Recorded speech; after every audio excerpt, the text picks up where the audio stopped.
Okay, welcome, ladies and gentlemen. I'm really excited today to introduce this first dialogue for the Resonant Man podcast. Today, I'm going to be sitting down with Manu Llaguno, who is a Mexican men's work leader, somebody I've been following for many, many months, possibly over a year now, and really sensing into the potency of his work, what he's doing on retreats across Mexico, and also in collaboration around the world. The intention behind this new enterprise, this new podcast, is to bring voices who are deeply involved in the development of men, thinking about what the resonant man can mean and what different visions of men's work are emerging at this time.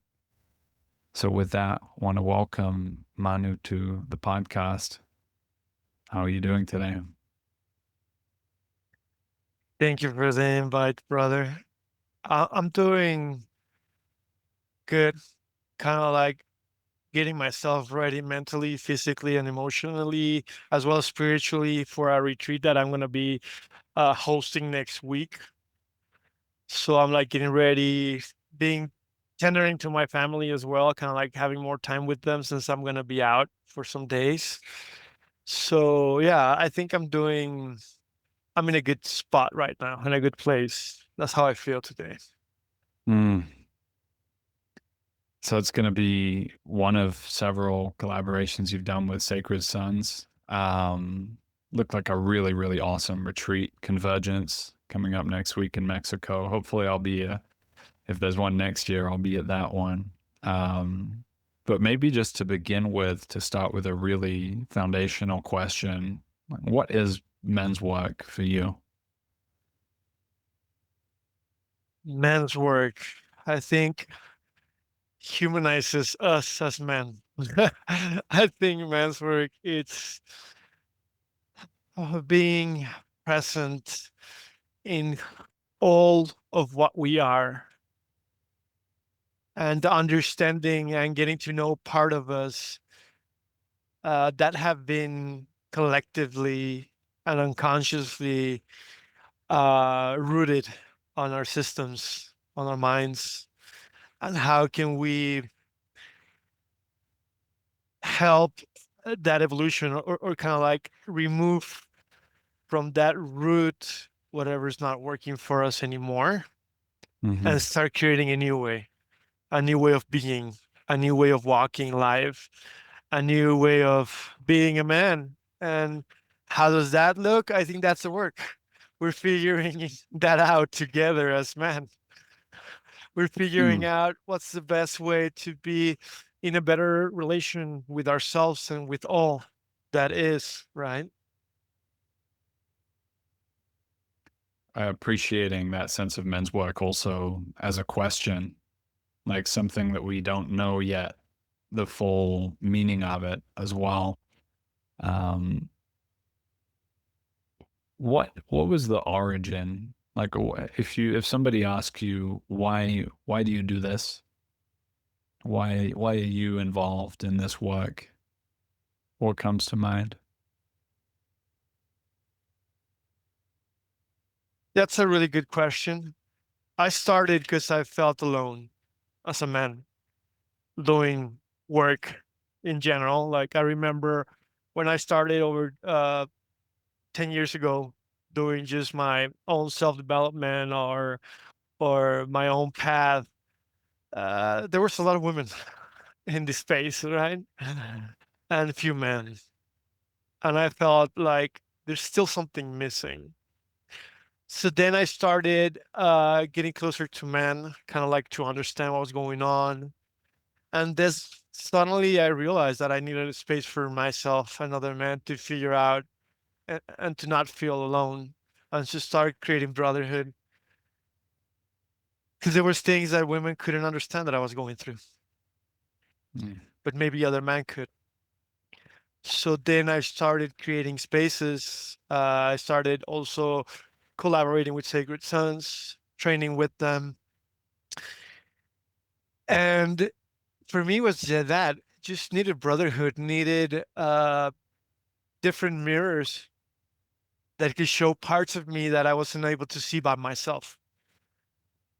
Because what I think it's without others, I don't exist, right? And I need a place to be heard, to be seen, to be witnessed as a man that needs also accountability in his life, a man that needs role models or man that inspire him to grow Hmm. into a deeper way. And yeah, for me, that's why I do this because it changed my life.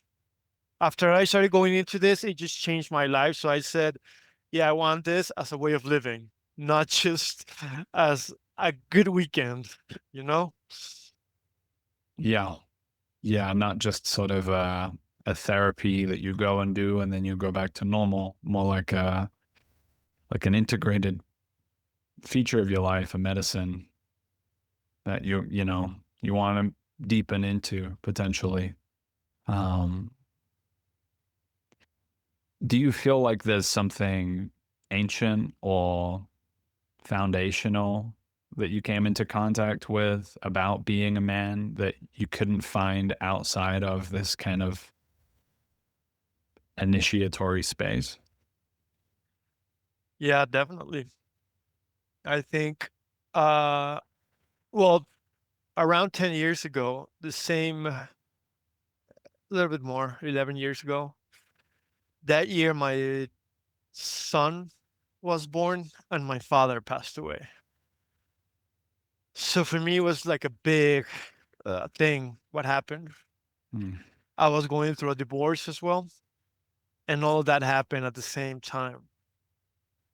So I went deep into my own personal work, but it was really like a lone wolfing kind of thing, like lone wolf did for a while.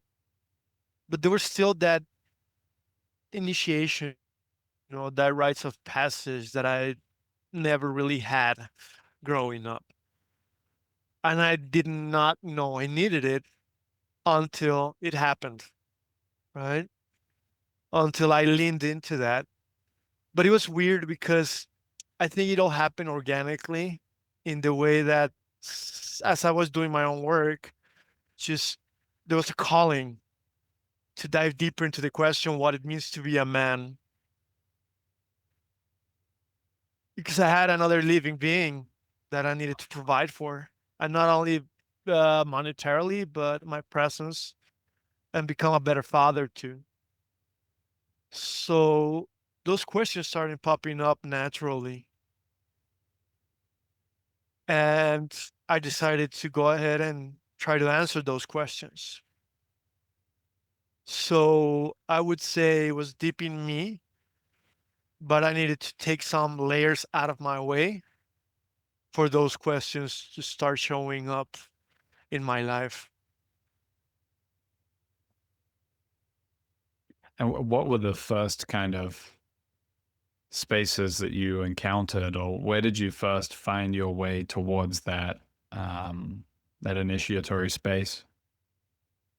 Yeah, first I started going into a lot of the learning a lot of the tradition here in Mexico, right? A lot of the tradition, a lot of the roots, trying to dive deeper into it, and started like sitting with grandmas and grandfathers of the tradition, going to swat lodging, doing a lot of things just to figure it out. Like on my search, I was like looking for answers, looking for truth, right?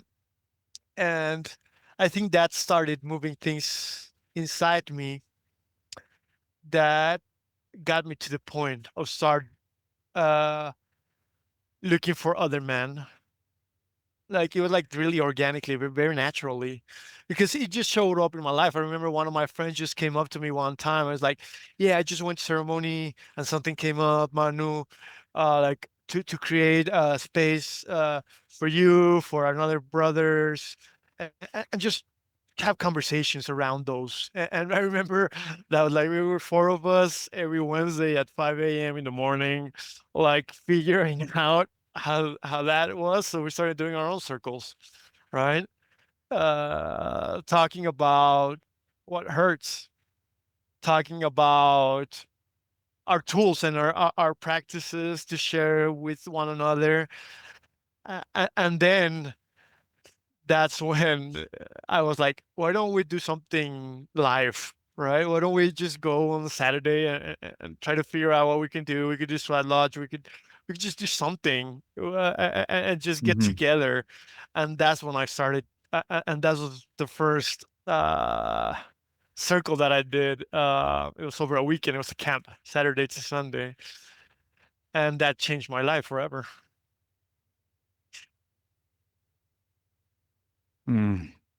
Yeah, I feel very very alive to that story because I mentioned when I wrote you, like I started a little circle here in Oaxaca, and we've just been, meeting up in a art space and having circles and dialogues, but I can feel that potential of like, okay, let's get the men out by a campfire, or let's get into more of a ceremonial space. And it feels like when you come into that space of ceremony, there's like a different mode. There's like a fuller version of yourself, maybe, that's able to come out. And I'm curious what your experience of that has been. I don't know if plant medicine ceremonies were a big feature of this work for you, but certainly through these retreats, which have a ceremonial quality, like what is that? Can you speak a little bit about sort of what happens when you create that space that is different from the rest of day-to-day life that men can kind of come into in a different way? Sure. I'm going to divide that into several pieces. First of all, the plant medicine, I think I've done it so little. And for me, it's not a path that I've been walking. I've decided to go other way, which is work with sovereignness and more with my span of attention and cultivating my own energy and getting through different practices to that state of being without the need of plant medicine. I think it had a big uh, like leverage on my life when I began, but now it's been a while since I've been pretty much cultivating more of a sober way of going into ceremony, more with the fire, with nature, with other brothers. So what is beautiful is by its own, the medicine of brotherhood holds a different space. Like you can go really deep into work without using any plants, just by managing the right attention. If we go from the concept of the Toltec tradition that everything is an energy field, more of just an abstract way of thinking, but actually we are like, for every material body, there needs to be energy for it to move, right? uh, Cells communicate through electrical fields. So we are energy. Like we are that field of energy. And those fields of energy resonate like resonant man. They resonate, Hmm. right? Uh, So also nature resonates. No, fire, grandfather, fire, the powers of the universe, the forces of the universe, of the earth, the mother, the trees. So when we get together in ceremony, energies come together and we start resonate in a bigger way, right? Because we got kind of like sink into that state of energy, all of us, and we go from first attention, which is the mind speaking, start dropping into second attention, which is getting into our bodies, connecting deeper with us. So we all start doing that and getting into that same state, into that same resonance. Mm. So that creates a container, that ceremony there, because there's no masks anymore. There's no thing to protect ourselves. We feel safe. So as we feel safe, we get to open up in a deeper and more profound way, which could even take us to that silent knowledge that happens in a plant medicine process, which is going deeper into that space where just things go, oh, okay, I didn't expect this was going to happen, and start having a different relationship with the abstract, with the Nahual as well within that space, right? So that for me, it's ceremony. It's Mm. just dropping into all what we are, sync up, and have the same intention of doing something novel for ourselves and for others. Mm. Beautifully put.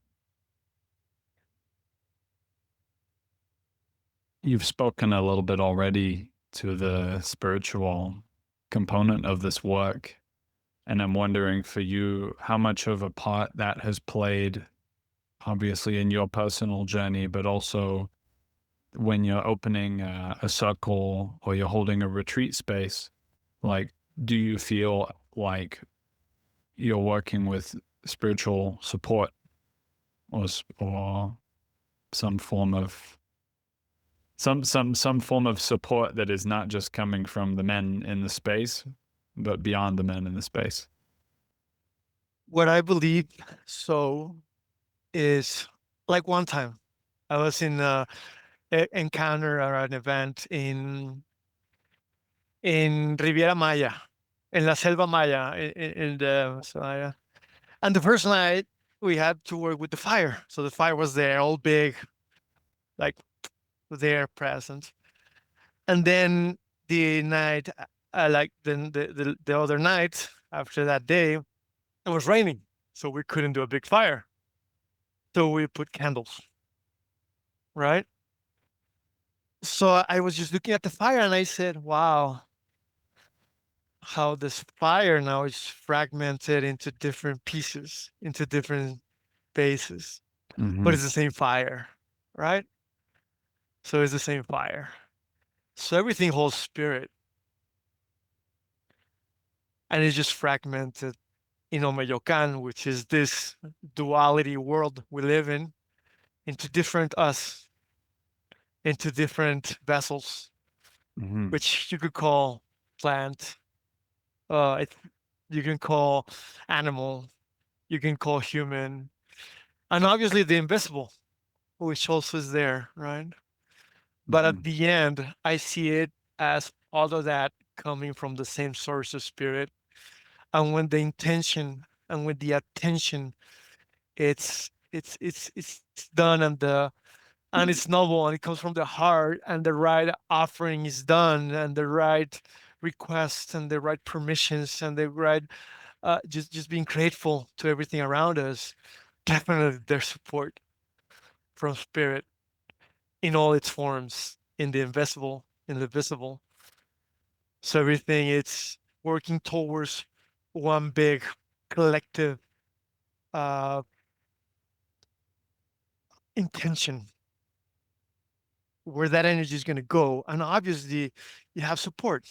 You have support. We have support because it's asked for in a really humble, respectful, and honorable way,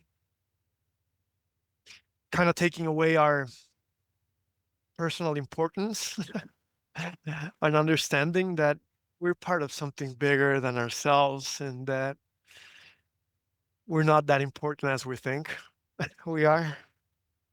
We're just part of something that it's so mysteriously beautiful.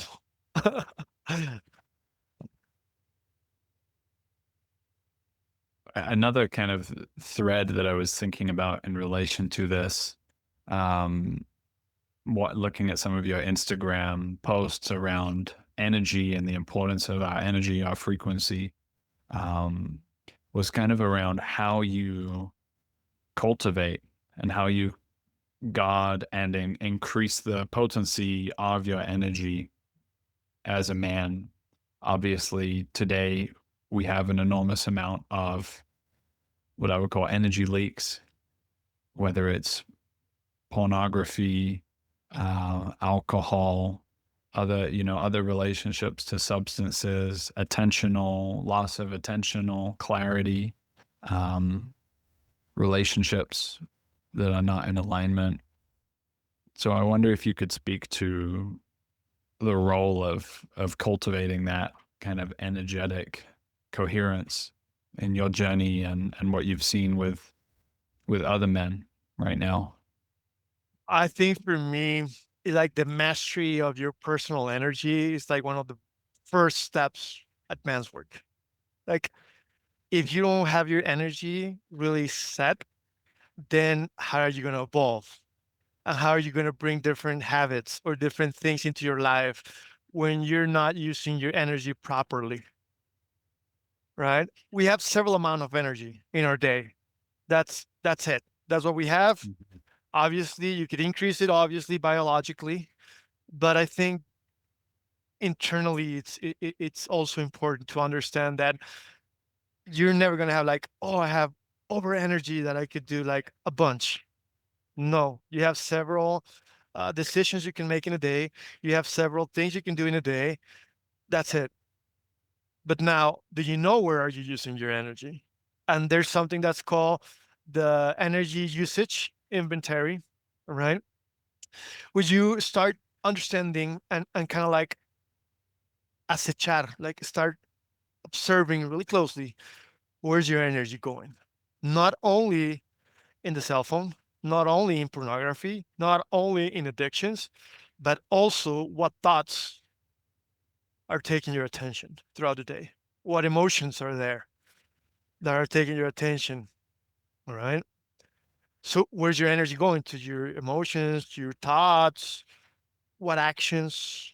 So, it's either you are doing things that take from you, or you're doing things that add to your life and what you want to become or what you want to be as a man. So we got to understand that if we do not know where our energy is at and our attention's at, then it's going to be really hard to cultivate it. It's really hard to change the way we we leave available energy for the things that we want to do that gives us life, right? Mhm. Like if my mind is just in my work all day, my energy is there and it's going to go that way. So I don't have any more energy available to doing something else. That's it. My energy is there. My attention is there. And that's where I'm going to be. Right. So the mastery of attention is important for men to understand that they can train that's a muscle that they can train. They can train their attention like a muscle, Mm. right? To be present and from there decide consciously where do I want to put my energy, which relationships, what do I want to bring to my head, what do I want to watch, how do I want to cultivate my body, what do I eat, everything, it's there. But we need to be conscious of that and understand that we need to take a deep dive on our energy usage. Yeah.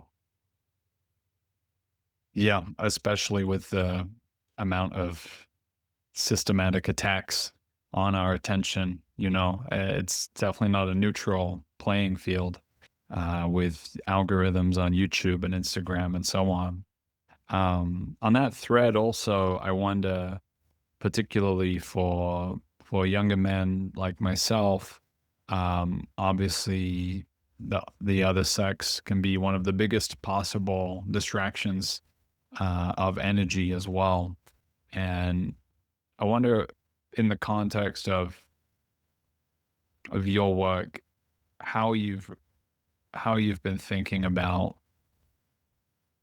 how a man should prioritize his um, cultivation in relationship to women and ultimately finding a partner, because it's one thing to just be oriented towards connecting, and it's another to have that kind of clarity of seeking a real life partner to work with you. And how does that kind of like cultivation of energy and coherence relate to how we connect with women? Yeah, that's a good question. Like I remember my energy towards women was, what do I have to do to be accepted by them, to be validated by them, right? Because I needed women's validation. So my energy was there. Like, okay, do I need to buy flowers? Do I need to be a different man? Do I need to do that? Do I need to do this? So I was losing a lot of energy just figuring out what a woman really, uh, how can a woman validate me or accept me? So what mask do I have to put, and Uh-huh. how do I have to show, right? Because in the initiatory mind of a teenager, if there's no rites of passage experience, then men are going to be looking for mother instead of a real deep relationship with the feminine, which is a whole different thing. Mm. Because from mom, you're looking for love, nurturing. So you're going to be looking for a woman to give you all that because you don't have it.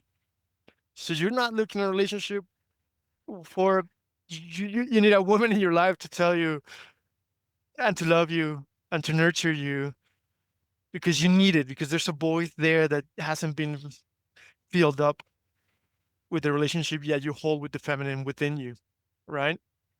Hmm. So it's really important. And what I give, and I'll give a little practice here, because for me it's practice. Spirituality is practice, tradition is practice. So there's a good way of doing that. And that's taking a really deep dive and recapitulating our relationship from womb, from mother, and all the women in our lives. Like, just write down the dates, just write down every experience you've had with women, with the feminine throughout your entire life. And start taking a look from a distance of how that's been. And what have you been looking for? And what is actually what you have been searching for? Connection, or just a sense of connection, right? So it's important for men to understand, like, to get to know themselves in the relationship with women throughout their lives, and what things have they learned on how the relationship with women is and what isn't, and what beliefs are behind that. Not only family belief systems, but also cultural and society beliefs Hmm. that have been also rooted in ourselves, in our minds, that it's actually polarizing us from cultivating a deeper relationship with the feminine, right? With my wife, for example, like, I'm with her and I love her and I choose to love her and I choose to nurture her and we have a deep connection. But I know that if someday she decides not to be with me anymore, I'll be good, right? I'll be good, right? So, because I think I've been cultivating a deep relationship with my feminine also within me in an archetypal way of seeing human characteristics, right? Like I can tap into all of that, what a woman represents. So my question to men would be, what does a woman mean to you? What does the feminine mean to you? Hmm. Right? What's the description or or how you see the feminine? Start asking yourself that. What is that? Oh,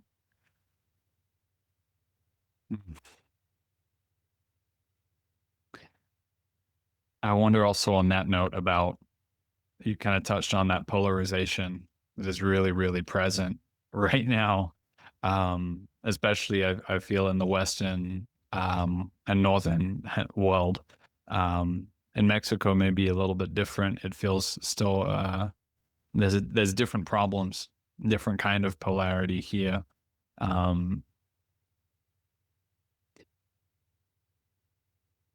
there's been a shift, obviously, since the arrival of contraception, since the sexual liberation movement, to reconsider that we can have our relationship with the opposite sex be more based around pleasure or more based around a kind of free partnership that is independent of the previous foundation, which was basically non-negotiable for for most of history before that, because there was no contraception. Women would be giving birth to children, and men would need to be supporting those children. So I'm wondering about the importance of family, and I definitely have been feeling on my own journey, especially the last 2 or 3 years, like a deep kindling in my heart of just like when I see like little children playing in the park, or when I see like a pregnant woman, it hits me on such a deep level, like a deep instinctual level of like, this is such an important thing that I feel sort of humbled before it. Um, a lot of traditionalists, kind of philosophers of masculinity, will say, actually, men are not going to get their shit together until they have that kind of compass of orientation towards a partner. And of course, not, family and children isn't for everybody, but it seems to be a really, really powerful initiation for all of the men that I know who've had children, and I know you've got children and family. So could you speak a little bit to the importance and role of family and masculinity, and also maybe what the effect is of kind of losing that, or just trying to orient as a man when it's just about career and it's just about, trying to have sex with attractive women? I don't think I would be where I am without my family. I wouldn't be the man that I am. They, I have one son and two daughters, and they've just lifted me in ways that I cannot explain. Something happened. Something happened. And I can say a lot of theories of what happened, but I do know something happened because I lived it. I experienced it every day. And for me, it's like a place where I feel safe, where I feel loved, where I feel that everything that I do is worth it. You know, everything, every step that I take, it's has meaning. It gives me a deep sense of meaning to my life, of legacy, even, right? And it's just, for me, it's every time I leave home, I miss them. But I also, every time I leave home and I go to those events, I'm doing it for them. And so it's kind of like I miss them, but I'm doing it for them. So I want to show up as a better man for them Uh-huh. because they keep me accountable of what I do. And if I make decisions in my life, I always have to think of us, not only on me. So they, it's a reminder that I'm just a part of something bigger. That is not about me. It's about us. And for me, without them, it's I don't know if I'll be doing this work. I don't know, because that's one of the reasons I started, to be honest.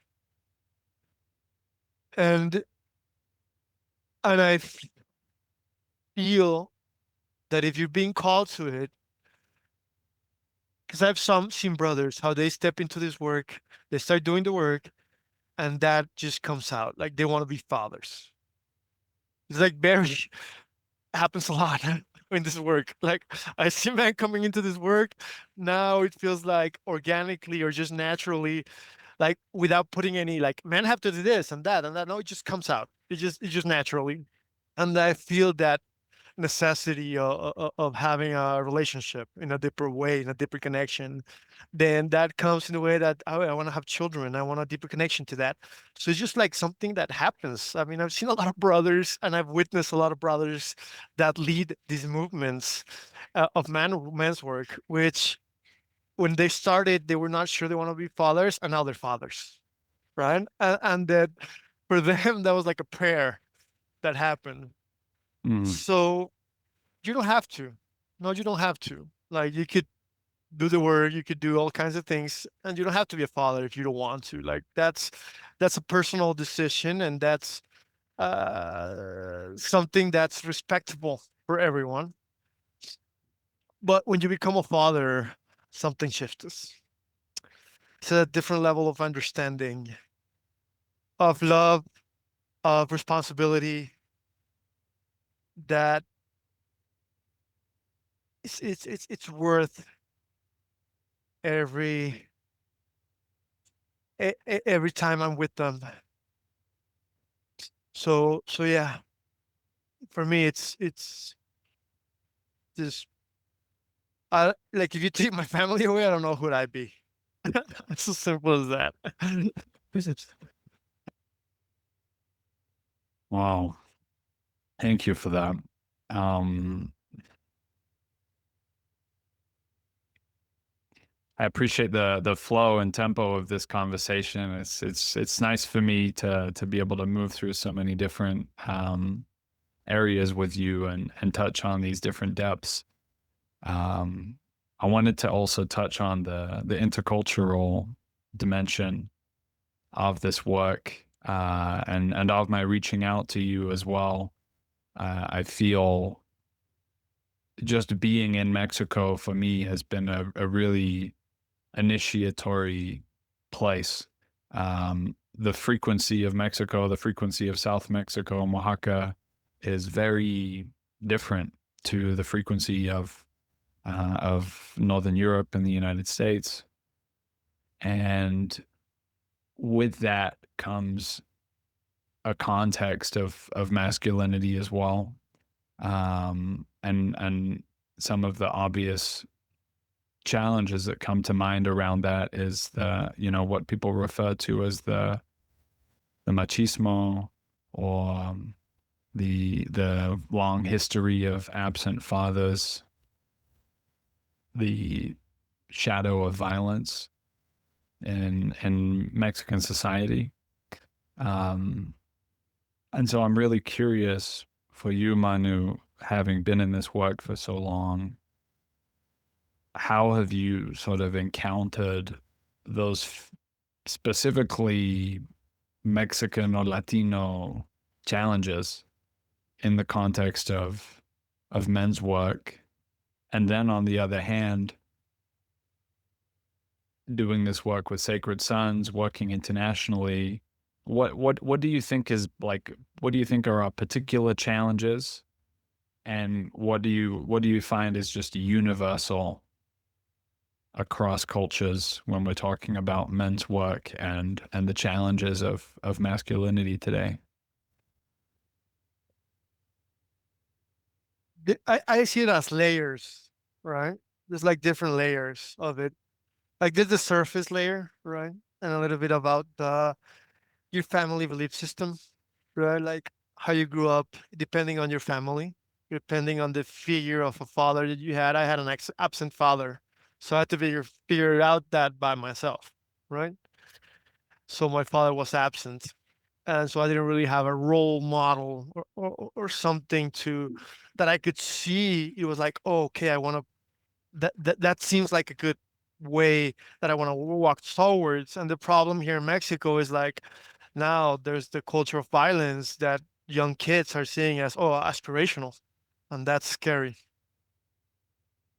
Right now they're seeing role models, masculine role models that are, yeah, money, women, power, the three powers that cause more pain in this world, which is sex, money, and personal importance, which is power, right? And those are not just in Mexico. They're universal. Mm-hmm. They're in the world.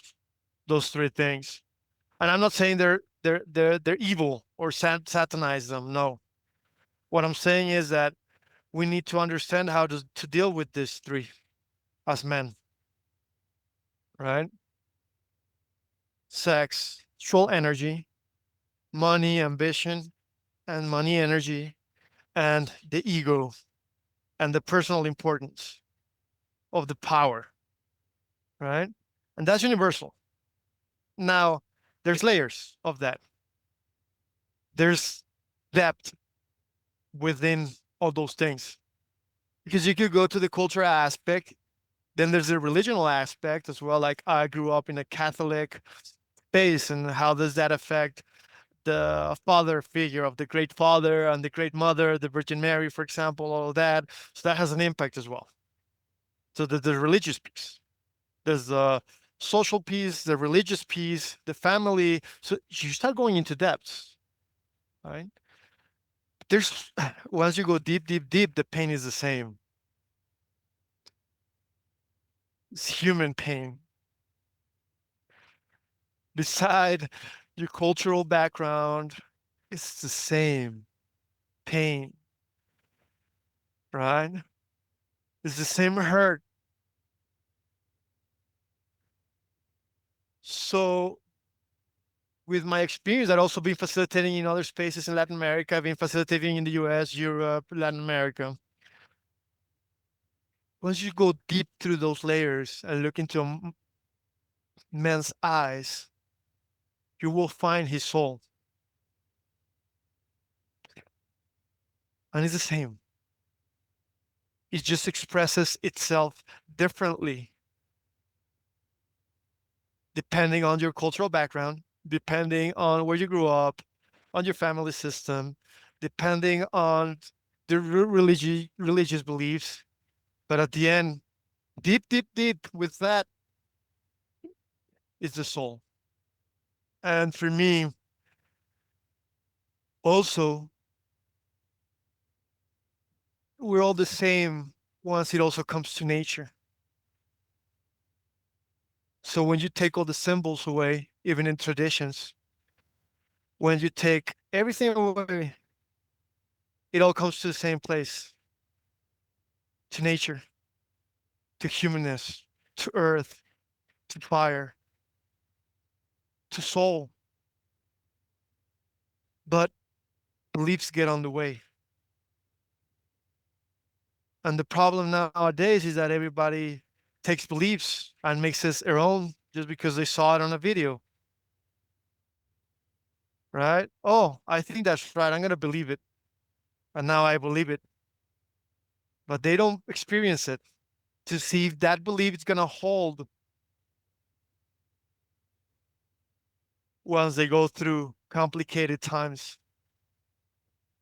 They don't get a chance to walk a path, to walk the belief, to see if it actually is worth wasting my energy in that belief. Mm. So question your beliefs all the time and put it to the test. See if those beliefs are going to hold when things go not so good.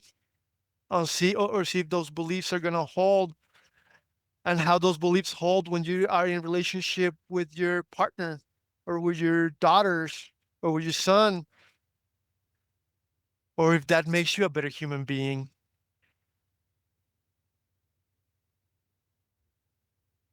So I think it's just beliefs at the end, and there's layers of them. But deep inside, we're the same. Yeah, beautifully put. I think I'm hearing the wisdom in that of continually testing those cultural beliefs and narratives and things we may have inherited from father or from culture, that that's the way it is. But, you know, there's a deeper sensing we can bring that is kind of underneath even that, and allows us to observe whether that's actually allowing us to be rightly fitted with our environment, with our relationships. And yeah, my limited experience doing the circles here in Oaxaca, and having Oaxacan guys and a guy from Mexico City and an Irish guy who lives in Mexico, you know, I resonate with that. I feel that universal reality.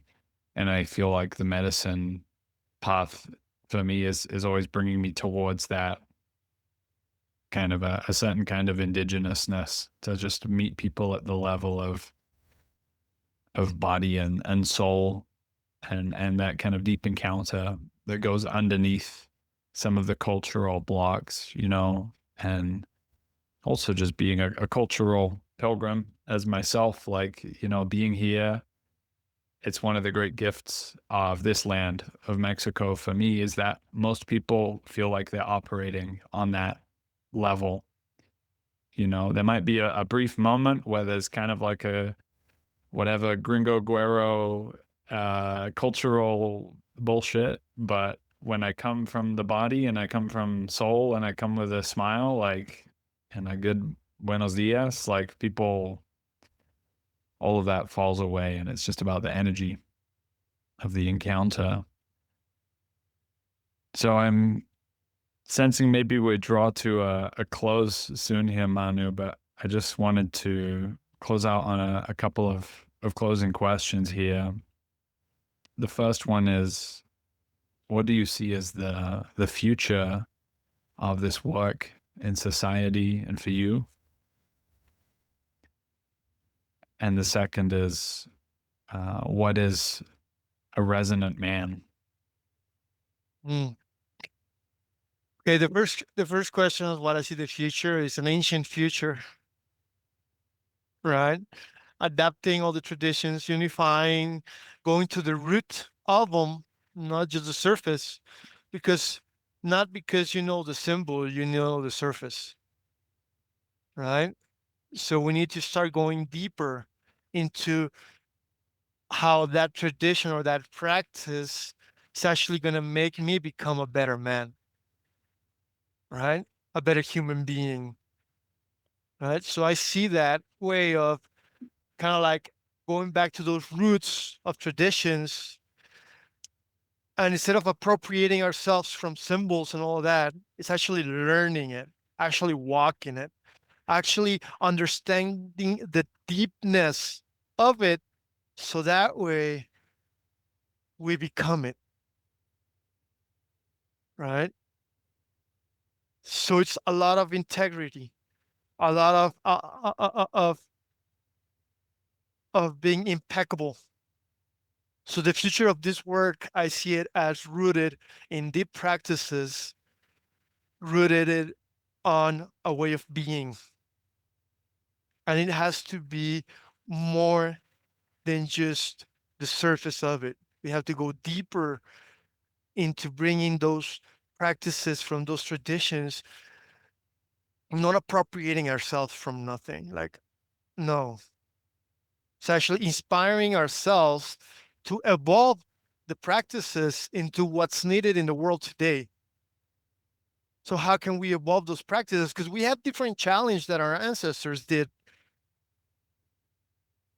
So we cannot romanticize or think things are going to be the same.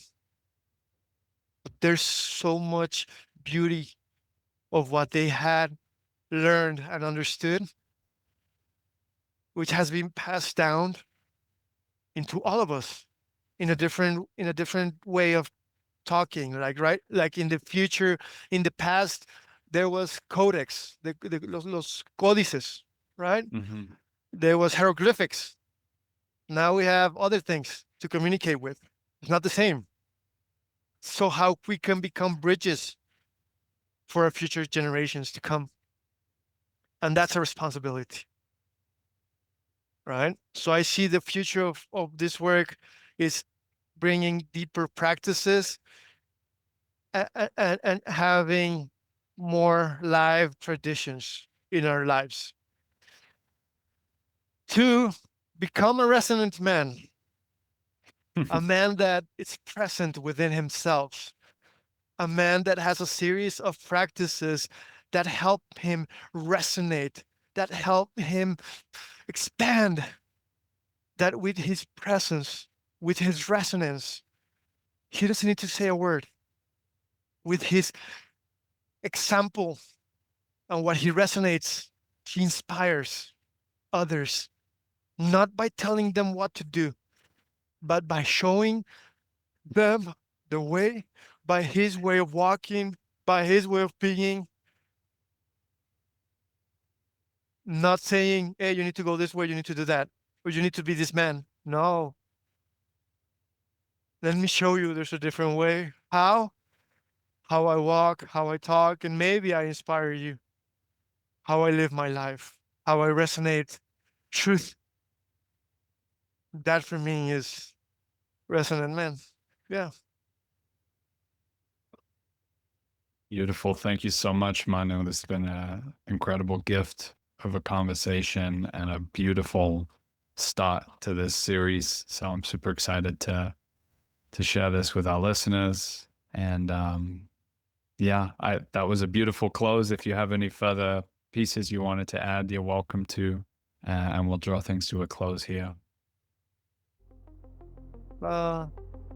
Choose your beliefs wisely.